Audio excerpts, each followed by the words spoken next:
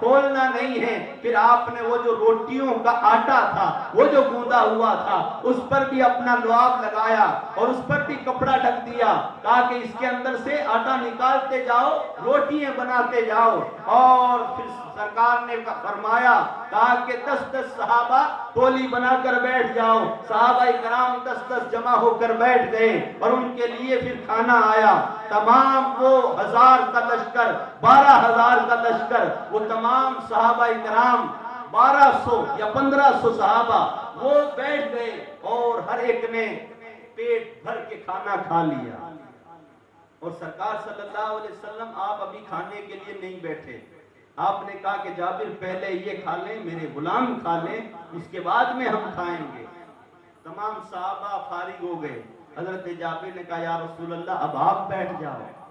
سرکار نے فرمایا کہ ہاں دسترخوان بچھاؤ۔ تو سرکار صلی اللہ علیہ وسلم کے لیے لال دسترخوان جو سرکار کو بہت پسند ہے وہ آپ کے آگے رکھا گیا، اور سرکار کے سامنے جب کھانا لایا گیا اس وقت حضور صلی اللہ علیہ وسلم نے حضرت جابر سے کہا، جابر جب میں مدینے میں میرے گھر میں جب کھانا کھاتا ہوں تو میری عادت ہے کہ میں ایک طرف حسن کو بٹھاتا ہوں، ایک طرف حسین کو بٹھاتا ہوں، پہلے ان کے منہ میں لقمہ دیتا ہوں پھر میں کھاتا ہوں۔ اے جابر وہ تو ابھی دور ہیں، ایسا کرو تمہارے بچوں کو بلا لو تاکہ میں انہیں یہاں پر بٹھا کر پہلے انہیں کھلاؤں اس کے بعد میں کھاؤں۔ اب حضرت جابر اندر گئے، اپنی بیوی سے پوچھا کہ بچے کہاں ہیں؟ اب وہ بیوی جس کو پتا تھا کہ بچے کہاں چلے گئے، حضرت جابر کی بیوی نے کہا بچے دور چلے گئے، بچے کھیلتے کھیلتے دور چلے گئے۔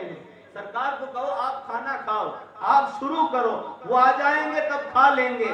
مگر حضرت جابر نے جب آ کر سرکار سے یوں فرمایا، یا رسول اللہ بچے بہت آگے گئے ہیں، بچے بہت دور نکل گئے ہیں کھیلتے کھیلتے۔ سرکار نے کہا کوئی بات نہیں، میں انتظار کرتا ہوں، میں انتظار کرتا ہوں، میں انتظار کر لوں گا۔ حضرت جابر نے کہا، یا رسول اللہ آپ بیٹھے رہو، ہمیں یہ اچھا نہیں لگتا ہے کہ آپ انتظار کرو، یا رسول اللہ آپ شروع کر لو۔ سرکار نے کہا کہ نہیں جابر میں انتظار کر لوں گا، مجھے جلدی نہیں ہے۔ اب حضرت جابر پھر بیوی کے پاس میں گئے، کہا کہ کہاں چلے گئے، کہاں گئے ہیں؟ تو اب بیوی کیا بولتی؟ بیوی نے حضرت جابر کا ہاتھ پکڑا اور پکڑ کر اس کمرے میں لے گئی اور لے جا کر حضرت جابر کے منہ پر ہاتھ رکھا، کہا کہ میں جو بتا رہی ہوں اسے صبر کے ساتھ میں سننا، اے جابر رونا نہیں۔ حضرت جابر نے کہا کیا ہوا؟ کہا کہ آج ہمارے گھر اللہ کے محبوب آئے ہیں، اے جابر رونا نہیں۔ حضرت جابر نے کہا کیا ہوا؟ تو اس وقت بیوی نے وہ ساری داستان بچوں کی سنائی، کہا کہ تم بکری ذبح کر کے گئے تھے، بڑے نے چھوٹے نے بڑے سے پوچھا ذبح کیسے ہوئی، تو بڑے نے چھوٹے کو ذبح کر دیا اور ڈر کے مارے وہ بھی چھت سے گر گیا، دونوں ہمیں چھوڑ کر چلے گئے ہیں۔ حضرت جابر کے سامنے اس کپڑے کو جب اٹھایا، حضرت جابر نے بھی دیکھا، آپ بھی خاموش رہے، آپ بھی روئے نہیں۔ کہا کہ سرکار صلی اللہ علیہ وسلم سے ہم یوں نہیں کہہ سکتے، اگر ہم روئے لوگوں کو پتا چل جائے گا، وہ ہمارے سرکار کے لیے بری باتیں کہنے لگ جائیں گے۔ حضرت جابر پھر سرکار کے پاس آئے، کہا یا رسول اللہ میرے بچے شاید بہت دور چلے گئے ہیں، یا رسول اللہ آپ شروع کر لو، آپ کھانے لگ جاؤ، یا رسول اللہ آپ شروع کر لو۔ مگر سرکار نے فرمایا جابر جب تک تیرے بیٹے نہیں آئیں گے اس وقت تک میں بھی نہیں کھاؤں۔ حضرت جابر سمجھ گئے، کہا کہ یہ تو وہ ہیں جو دلوں کے حال جانتے ہیں۔ حضرت جابر سرکار کے پاس میں بیٹھ کر کہتے ہیں یا رسول اللہ میرے بیٹے انتقال کر گئے ہیں، گزر گئے ہیں، انہوں نے ایسا کام کر لیا ہے۔ حضور صلی اللہ علیہ وسلم نے کہا کہ کہاں ہیں اے جابر، تیرے بیٹے کہاں ہیں؟ حضرت جابر کو حضور صلی اللہ علیہ وسلم کو لے کر حضرت جابر اس حجرے میں اس کمرے میں داخل ہوئے اور سرکار صلی اللہ علیہ وسلم نے کہا جابر اگر تو نے امتی ہونے کا حق ادا کیا ہے تو میں بھی تیرے آقا ہونے کا حق ادا کرتا ہوں۔ اور سرکار نے ان بچوں سے کہا اے بچوں اٹھ جاؤ تم بھی زمین جاؤ۔ سرکار کا یوں کہنا تھا، بچے کلمہ پڑھتے ہوئے اٹھ گئے، کلمہ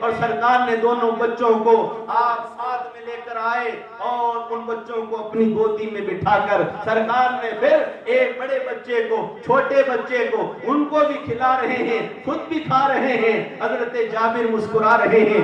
آپ کی بیوی کے آنکھوں میں آنسو ہے, وہ بھی خوشی کے آنسو ہے. اور اس کے بعد جب سرکار کھانے سے فارغ ہو گئے, ادھر کچھ صحابہ نے ہڈیاں جمع کر لی تھی اور جب بچوں نے کھانا کھا چکے اس کے بعد سرکار جب جانے لگے, بچوں نے سرکار کے دامن کو پکڑا, کہا یا رسول اللہ آپ نے جیسے ہمیں زندہ کیا ہے, یا رسول اللہ یہ بکری تھی جس کا ہم دودھ پیا کرتے تھے, جب بھوکے ہوتے تو ماں باپ اس کا دودھ ہمیں دیا کرتے تھے, یا رسول اللہ جیسے ہمیں زندہ کیا ہے ویسے اس بکری کو زندہ کر دو. سرکار نے ان بکری کی ہڈیوں کی طرف اشارہ کیا, آپ نے فرمایا قم باذن اللہ, تو وہ بکری بھی اپنی زبان حال سے لا الہ الا اللہ محمد الرسول اللہ کہتی ہوئی زندہ ہو جاتی.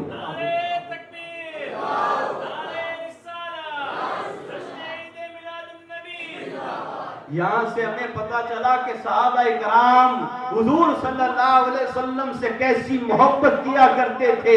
اگر کوئی غم ہوتا ادھر سے سرکار آ رہے ہیں تو وہ غم نہیں منایا کرتے تھے, بلکہ وہ کہتے تھے کہ پہلے سرکار کی آمد کی خوشی منا لیتے ہیں اور ایک غم بعد میں منا لیں گے, بعد میں غم کو دیکھا جائے گا. ارے خوشیوں والا تو خود ہمارے گھر آ رہا ہے. ان کی بیوی کا ایمان دیکھو کہ کس قدر وہ لوگ مضبوط تھے, کس قدر اپنے بچوں کو, اپنی جان کو, اپنے مال کو سرکار پر قربان کر دیا کرتے. تو ہم سرکار کی محبت میں کیا سنت نہیں رکھ سکتے؟ وہ تو بچوں کو قربان کر رہے ہیں, کیا ہم سرکار کی محبت میں مسجد کو آباد نہیں کر سکتے؟ اللہ تعالیٰ سے دعا کرو اللہ تعالیٰ ہمیں عمل کی توفیق عطا فرمائے. وما علینا